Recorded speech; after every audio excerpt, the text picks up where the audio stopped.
if you can't negotiate a goddamn banana, if you can't be successful in a $1 negotiation, you're really going to be super successful in a multi-million-dollar negotiation, or where's Amara at? There you go. So I read your email. I read most of it. I read 75, 80% of it, and I thought the banana was hilarious, and not just hilarious, but also useful. It's like, I do that all the time, those sort of things, that general thought process, those sort of things. And would you talk with the group a little bit about some of those negotiations or macro principles involved in a couple of the negotiations? And I won't put too many things on your plate at one time. Macro principles about the negotiations you mentioned, and then how that affects your general mood or confidence or swagger, if you will, and how that bleeds into interactions with other people, So 2 days ago, or yesterday, 2 days ago, I found 11 cents on the floor, a penny and a dime, on my way to Walgreens. And I was like, all right, cool. And then out at Walgreens, there's like this pile of bananas, and I was like, all right, it's 99 cents for one banana. That's unfair, okay? Bananas are way cheaper. You get them way cheaper. Not at Walgreens, but eat it. So I was online, I had a banana. I was like, all right, I'm gonna try to negotiate this banana down. So I didn't have my wallet because I left it in the apartment, in the hotel room. So all right, I have 11 cents. So I went to the cashier lady. He's like, I'm gonna offer you 11 cents for this banana. I'm not gonna pay you $1 for a banana. That's impossible. And it was like bruised and it looks disgusting. It was bruised and I was like, all right, I'm not. I know that inside it's a good banana because of the bruising on the outside. So, it's whatever. The cashier was like, sir, it's $1. It's like, I'm gonna offer you 11 cents. And let me get my manager. She got her manager my $1 banana. The manager, she stopped everything, got the manager, brought her back, and the manager's like, hi, what's the issue? And I'm like, I am offering you 11 cents for this banana. I can't pay $1. And she's like, sir, it's $1. And then you gave an example of like 2 days ago, like, be willing to walk away. So like, all right, look, I'm walking away, I'm done. I don't need this banana. I don't need it anymore. Like, put it back. And I had a thought like, well, I still have 11 cents, and they still need to get rid of that product. So I was like, I went back to the manager. I was like, hey, I'll buy you a worse banana for 11 cents. She just started dying. She was like, just take it. So I took the money, I just gave it to her. Like, take this. I got whatever banana I wanted. Yeah. Best banana. Yeah, best banana ever. You got the best banana. I have in my fridge. I didn't even want it. Anyone wants a banana? I have it. And but then building on top of that, I was like, yeah, fuck yeah, I gotta fuck negotiate. And I remember I was telling Travis, like, today's just a banana, but tomorrow it's a car or a house or a deal, And so then, like, I had to get some ice. There was some ice on clearance at the one of the malls in Venetian or whatever, and it's too warm out. It gets a little colder. So I went to one of the shops and I bought some before, and I didn't like. I had one that was like more colorful. I didn't like it, so I went to her, and it was all sales were final, clearance sale, no refunds, nothing. Again, I didn't have my wallet. I didn't have my receipt. I had nothing. I went to her like, look, I bought this yesterday or 2 days ago. She doesn't even know. It's like a random lady. It's not even the same person. I was like, I want to return this, and I want to get something else, and I didn't even give her time. I was like, look, I want that one. You take it back. I want that one. And she was like, sir, but where's your receipt? Like, there's like all these obstacles in the way. And I was like, okay, but look, this is your product. Like I put down like reasons for her to believe that I was the client and everything, and I like was nurturing her or guiding her through. And the jogger just came with the alley hoops, like, pull up his email, pull up his thing, show, like, we have evidence, like, all that. At the same time, was taking all these rose quartz, the free rose quartz in the bowl. He's like, as he was talking, yeah, it's right here. It was like one per purchase, but we're like, all he was talking about, this is nice. And then, and she, there was like, the place was crowded. It was a clearance sale. Everyone was coming in, like, fucking bustling. Only lady working. Stops what she's doing, goes out of her way. She's like, all right, pulls it up, blah, blah, blah, gets a bag, puts it in, boom, gives me that new bracelet, takes it, puts it back, and she's like, sir, all sales are final. I don't ever do this, okay? Just don't. All sales are final. Like, she was like, her brain was broken. She's like, why the fuck did I just do this? I was like, look at this. And it's like, I got this beautiful green one. And you get what you negotiate for, you know? And it's really just driving that home. And I can't wait to take this back. And like, I get calls from tenants on the phone after like they give me all this bullshit, and now I can just fucking handle it, like crush it. Like, how can I stack this like even higher, you know? Like, what deals can I close 10 years down the road because of the bananas for today, you know? So. You know, even the way he's talking about that, and you guys have been around him for several days, you have a bit of a cadence for his personality, you know? And yeah, you see that's notably different, you know, there's a rhythm and some juice in there, you know? And then, you know, people ask questions. And it's not that it's a bad question; it's a well-intentioned question. But you know, set little goals and overcome little challenges, and willing to tolerate social pressure, and willing to be awkward, and so on. And like, you know, I think frequently, if I can't negotiate free water from a German, how are you supposed to negotiate something important in life? You know, if you can't negotiate a goddamn banana. If you can't be successful in a $1 negotiation, you're really going to be super successful in, you know, a multi-million-dollar negotiation, or, you know, a $1 billion+ negotiation. Are you really prepared for that? So, on one hand, it sounds very, very simple and very petty, and just like bro, like your time's worth more than $1. What are you doing? But you know, like a lot of people would have that type of rebuttal, and I'm like, no, like if you can't negotiate that fucking banana. You're now going to go negotiate a fucking, you know, I don't know, a multiplex apartment or something? Are you really going to get the best deal you could on the fucking apartment? You're going to go negotiate with, you know, vendors or, you know, suppliers or vendors for your business that are professional negotiators? Like, that's what they do for a living? You can't negotiate a fucking banana, but you're going to negotiate the best deal there? It's like, I doubt it, you know? So I think those little foundational things of, I try to, you know, I make sure that every day I have a little social pressure situation of some kind that just keeps your brain sharp. You know, you can't turn that on and off when you want to. It's a lifestyle. It's a lifestyle to be that way. And, you know, I wouldn't argue a cashier is about $1 every day for the rest of your life, but those little social pressure, you know, moments or opportunities that, you know, you could go one way, but you choose, you're like, you know what, I'd rather blah, blah, blah, you know, rather push this and see where it goes. Well, you learn interesting things. You learn things about yourself. You learn to be, you know, calm under pressure. You don't have those little fuzzies or anxieties that a lot of people do. Just really eradicates that from your system. That makes sense? I think you'll feel that. I think you feel it right now, but I think you feel that continuously, that there's a hell of a lot of correlation between the things that you do in your business life, the things that you do in your professional life, and also the things that will happen in your personal life, that if you find those little moments of amusement and, you know, little victories prepare you for bigger victories and bigger victories and bigger victories. And you spend your life that way. You and I were talked about that till, you know, quite late in the night, some of these topics at, I don't know, 3:30 or 3:45 or something like that. Spend your life that way. It's just, you know, just accumulation of little victories that grow into bigger ones and bigger ones and bigger ones. And you know, another comment is, I forget who I was speaking to because I had a whole lot of social interactions this week, but you know, yesterday we talked about that. It's like you're overcoming your current obstacles. Maybe we did, I'm not sure. Overcoming your current obstacles is like your reward for overcoming your current obstacles is not like a lifetime of leisure. Your reward for overcoming your current obstacles is like you're now qualified for more difficult obstacles. And then more difficult obstacles and so on, and then you'll die later. And you know, if you put that in your brain at an early age, you know, if you're a young man and you start thinking about that, it's like, oh, like the point isn't to do a couple things, then lay back like a bitch and not do anything with the rest of my life. You know, the point is that you'll have a lot of opportunity to pick your battles, to pick your obstacles.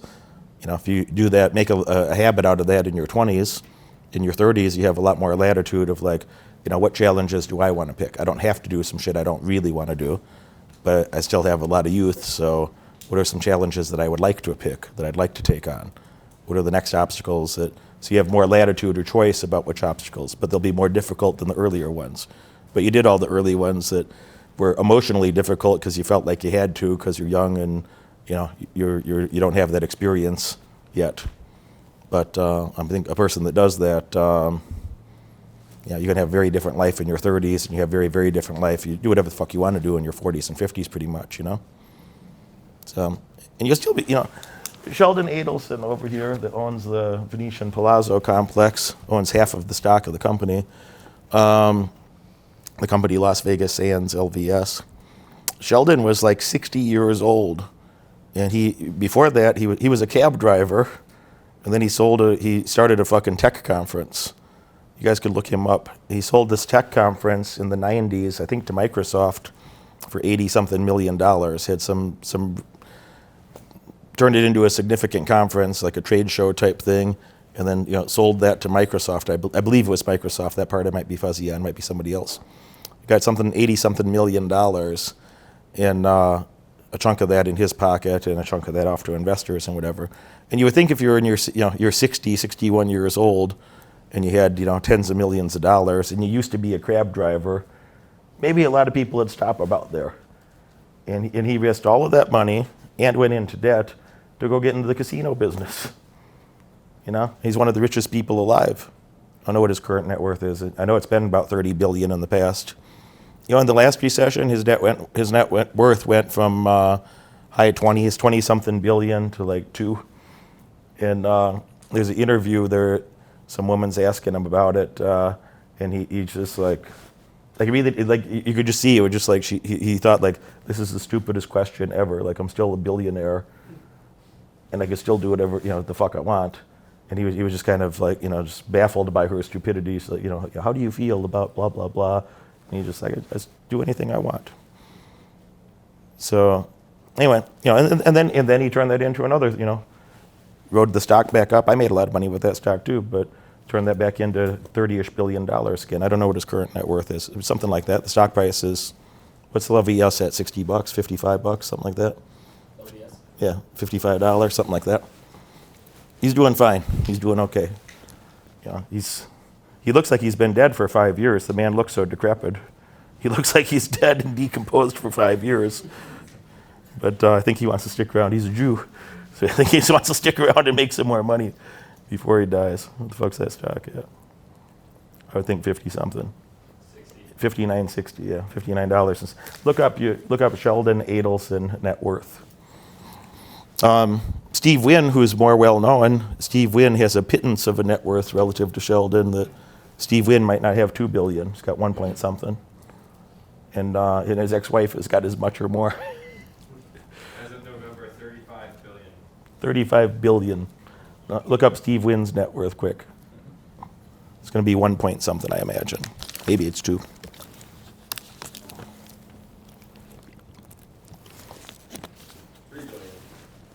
Good for him. Good for him.